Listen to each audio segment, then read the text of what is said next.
এটা হলো পৃথিবীর সবচেয়ে ভয়ানক আইল্যান্ড, যেখানে পা রাখলেই মৃত্যু নিশ্চিত। এই অদ্ভুত জায়গার নাম হলো নর্থ সেন্টিনেল আইল্যান্ড, যা বাংলাদেশ থেকে প্রায় 16 থেকে 18,000 কিলোমিটার দূরে অবস্থিত, যা ভারতের আওতাধীন। এখানে বাস করে সেন্টিনেল উপজাতি। যেখানে মানুষ আজকে পৃথিবী থেকে চাঁদে পৌঁছে যাচ্ছে, সেখানে এই দ্বীপের মানুষ এই দ্বীপের সীমানা পার করেনি। এবং কেউ যদি তাদের দ্বীপে নৌকা নিয়ে আসতেও চায়, তাহলে তীর আর বর্ষা দিয়ে আমন্ত্রণ করে। 2018 সালে জন এলেন চাও গোপনে এই দ্বীপে প্রবেশের চেষ্টা করেন এবং তাদের খ্রিস্টান ধর্ম গ্রহণ করাবেন বলে নৌকা নিয়ে চলে যায়। এরপর তিনি আদিবাসীদের হাতে নিহত হন এবং ভারত সরকারের কঠোর নিষেধাজ্ঞা হলো কেউ যেন এই দ্বীপের 5 নটিক্যাল মাইলের ভিতর প্রবেশ না করে। এছাড়াও 1880 সাল থেকে এখন পর্যন্ত অনেকেই তাদের সাথে শান্তিপূর্ণ যোগাযোগ করতে চাইলেও বিপরীতে এসেছে বর্ষা বা বিষাক্ত তীর, এবং আকাশে উড়ে যাওয়া হেলিকপ্টারের দিকেও তীর ছুটতে দেখা গেছে তাদের।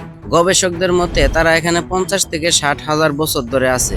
তাদের নেই কোনো স্বাস্থ্য ব্যবস্থা, সাধারণ জ্বর সর্দি কাশি তাদের জন্য বড় হুমকির কারণ। আপনার কি মনে হয়, তাদের কি এই আধুনিক দুনিয়ার সাথে পরিচয় করানো উচিত, নাকি তাদের সভ্যতার সাথে যুক্ত রাখাই ভালো? কমেন্ট করে বলুন।